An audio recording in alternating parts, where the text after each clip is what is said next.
O nosso vídeo de hoje para falar sobre esse interesse do Goiás em contar com um volante, Rodrigo Andrade, para a disputa da Série B do Brasileirão, jogador revelado nas categorias de base do Paysandu, somou passagens também pelo Guarani, CSA e foi contratado pelo Vitória ainda em 2018. Teve 2 empréstimos nesse período, mas desde que voltou no ano passado é um jogador muito regular, mas tem contrato curto lá no Vitória. Foi campeão do ano passado na Série B, com 38 partidas, 3 gols marcados e 2 assistências na temporada no enredo geral, e renovou o seu vínculo após sondagens de clubes do futebol japonês por apenas mais um ano. Desta forma, a partir do dia 1º de julho, o Rodrigo Andrade já pode firmar um pré-contrato e se mudar gratuitamente para qualquer clube no futebol mundial em 2025. Então a tendência nesse momento é que o Vitória já comece a rebolar, né, para renovar o contrato do Rodrigo Andrade o mais rápido possível, até porque terá uma Série A do Brasileirão.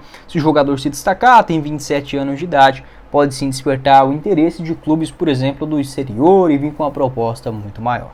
Esta confirmação de um interesse do Goiás foi confirmada pelo Vitor Pimenta, do Mais Goiás. Um abraço aí para o Vitor, que garantiu, né, esse interesse inicial da diretoria alviverde. Agora resta o seguinte: saber se o Goiás irá mudar essa sua filosofia de fazer compensação financeira para jogadores que estão demonstrando bom futebol. Parar de uma vez por todas, né? Tudo bem, uma contratação aqui e outra ali faz parte do mundo da bola, de um cara que está livre no mercado, ou de um empréstimo, alguma coisa nesse sentido. Mas que você busque jogadores em boa fase, nem que seja por empréstimo, mas faça uma pequena compensação financeira, pagar, por exemplo, 30 mil reais, 40 mil reais a mais para um jogador que você entende ser potencial no seu elenco, e não ficar com essa ponduragem que é sim muito burra, e até mesmo compensação financeira, 3, 4, 5, 6, 7 milhões de reais, a gente não vê o Goiás fazendo isso. Eu acho que em 2021,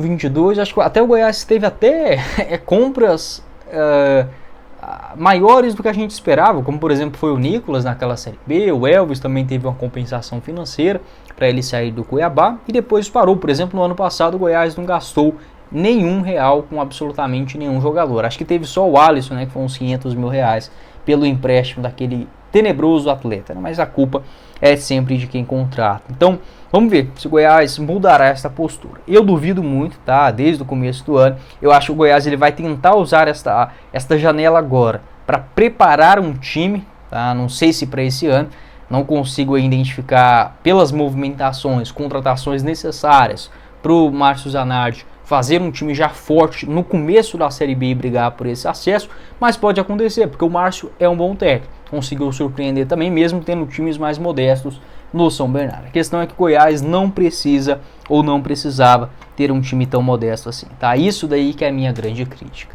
Se estivéssemos falando, olha, o Goiás está quebrado, o Goiás tem um dinheiro mínimo para a Série B, tudo bem, eu não sou maluco, eu entendo, nem que seja um pouquinho da realidade do que é você não ter dinheiro, do que é você não precisar pagar uma coisa ao invés de outra, tudo bem, isso faz parte, mas não é o cenário do Goiás e essa economia é muito idiota, tá? Segundo o Luciano Paciello, o Goiás colocará até 10 milhões de reais a mais. Não é tanto dinheiro assim, tá? Acho que esses 10 milhões é mais aí de rescisão, de saídas, de contratos sendo quebrados, mas já é um começo, né? O Goiás só gasta 1,5 milhão por mês, sendo que poderia gastar 3,5 milhões tranquilamente na sua folha salarial. O Rodrigo Andrade, que nesta temporada já entrou em campo 12 vezes pelo Vitória, um gol marcado, uma assistência, um titular absoluto, não sairá por uma quantia barata e é um jogador muito bom, conhece a Série B, geralmente atua mais como um segundo volante. Vou deixar aqui para vocês o mapa de movimentação do Andrade lá na Série B do ano passado, onde o Vitória foi o grande campeão, um mapa bem preenchido, uma nota média na casa de 6,90, teve algumas oscilações, é um jogador que tem a cabeça meio quente, tem hora que está muito calmo, tem hora que é meio instável, mas assim, de bola, dentro de campo, é um volante muito bom mesmo, tá? Ele consegue administrar muito bem aquela cabeça da área, pode jogar como um primeiro volante, mas sabe sair jogando também, é um jogador que tem a cabeça erguida, às vezes aparece também para finalizações de longa distância, é sempre um jogador ativo, por exemplo, com a torcida, com os outros companheiros, com a arbitragem. Eu gosto desse perfil, acho aquele jogador cão de guarda necessário. para uma Série B do Brasileirão, mas tem espaço também na Série A. Acredito que deve sim continuar lá no Vitória. Mas é esse tipo de contratação que o Goiás precisa. Espero, torço muito para que o Luciano Pacciello tenha essa sabedoria, para que o Lucas Andrino, o Márcio Zanardi, enfim, nos seus pitacos, né, nas suas indicações. Duvido muito que chegue aí 5, 7 jogadores deste nível do Rodrigo Andrade. Duvido muito mesmo, dou quase certeza para vocês que não chegarão nem 3 deste nível de já experientes na Série B. Torço para que estar errado, que eu esteja errado no caso, mas pelas movimentações devem chegar algumas apostas, alguns nomes dos estaduais, alguns jogadores mais desconhecidos de fato. Pode ser que dê certo? Pode, mas eu optaria, e não é de hoje, por uma filosofia diferente. Para seguir no nosso vídeo, quero falar também sobre outro destaque do Paysandu nessa temporada, que eu vi muitos de vocês se questionando, em relação ao centroavante Nicolas. Será que ele pode voltar para o Goiás? O contrato do Nicolas no Paysandu vai somente até dezembro dessa atual temporada de 2024. Segundo informações do jornalista Zé Maria Trindade no Twitter, ele garantiu o seguinte, que o Nicolas estaria recebendo sondagens e propostas oficiais para defender um clube do futebol mexicano depois do Campeonato Paraense. O Nicolas, que tem sim bons números nesse ano, 34 anos de idade, já marcou 11 gols e deu uma assistência em 13 participações. O contrato dele no Paysandu vai somente até dezembro, esse retorno a Belém após o acesso, do Papão à segunda divisão do Brasil. No ano passado ele acabou deixando o Goiás, onde tinha números melhores, inclusive foi até o artilheiro do Goiás mesmo, deixando o clube ali em meados de abril, com 8 gols e 3 assistências e 22 aparições. É fato, não foi bem pelo Ceará na Série B, mas eu te pergunto, quem foi bem no Ceará no ano passado? Acho que a resposta já está aí. 3 gols em 31 jogos, é óbvio, esperava mais. Foi um jogador onde o Ceará pagou R$1 milhão para o Goiás. Naquele momento, os torcedores estavam divididos. As atuações do Nicolas, de fato, não era convincente ao ponto de você falar, nossa, esse é o nosso 9 para a Série A.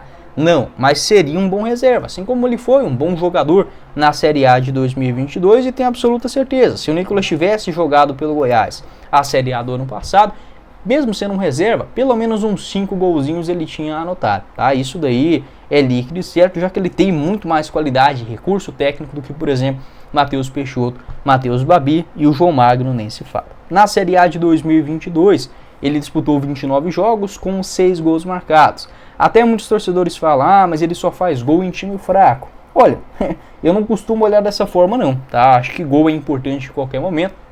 Tem fases e fases, né? Vai depender muito do cenário que o clube está inserido. Lá na Série A, por exemplo, pelo Goiás, ele marcou gols contra o Red Bull Bragantino, contra o Atlético Paranaense, Fluminense, Ceará e Juventude. Então assim, não foram nos jogos mais difíceis, não, mas ajudou. Naquele momento ele foi mais reserva do que titular, né? Dos 29 jogos ele só iniciou 6 como titular e nas partidas iniciando a gente já ficava com aquela impressão, olha, é muito inferior ao Pedro Raul, né? Não tem nem como comparar. Mas para reserva, seria sim um nome tranquilamente aceitável. A gente ficou naquele discurso, vendeu ele por R$1 milhão, não é uma grande quantia, mas é um dinheiro. Talvez o Goiás traga um nome melhor. E não foi isso que aconteceu, para variar. Então o torcedor ele vive esse dilema, né? Até alguns jogadores contestados pela torcida, como o Maguinho, como o Nicolas, como o Caio Vinícius, como o Reinaldo. Quando o Goiás dispensa ou não renova com esses jogadores ou vende, ele consegue no mercado, mesmo tendo mais dinheiro, e trazer um pior, tá? Então, por exemplo, nesse momento, se você me perguntasse, Guilherme, você aceitaria o Nicolas no Goiás para disputar posição com o Ângelo Rodrigues, que está lesionado, deve retornar daqui 2 meses ainda, para a Série B do Brasileirão? Aceitaria. Acho que seria esse nome, que já conhece a competição e é uma garantia, né? O Nicolas na Série B, jogando o que sabe, sem lesões, é um jogador que te entrega 10 gols tranquilamente mesmo. Pode deixar a sua opinião aqui embaixo nos comentários, o que você pensa sobre o jogador. Lá em 2021 pelo Goiás, conquistou o acesso, 27 jogos, 6 gols marcados e 2 assistências, se seria ou não uma alternativa plausível para essa Série B. Olha, se fosse uma situação de desespero, eu contrataria o Hélio dos Anjos. Acho que no momento o Goiás pode buscar algo a mais, tá? E sobre o Nicolas, eu traria sim. Também ficaria atento no mercado para trazer um nome mais com melhor qualidade técnica, com mais recursos, beleza. Mas para quem tem Getúlio, Brenner Culano e Ângelo Rodrigues, o Nicolas seria sim um nome de destaque dentro desse elenco. Se for o vídeo, espero que vocês tenham gostado. Não esqueça de deixar seu like aqui embaixo, se inscrever também em nosso canal, ativar as notificações, conferir o nosso canal de cortes, o Cortes do Goiás News, logo aqui abaixo na descrição do vídeo. Quem falou com vocês foi o Guilherme e nos vemos em uma próxima oportunidade, meus caros esmeraldinos. Valeu, galera!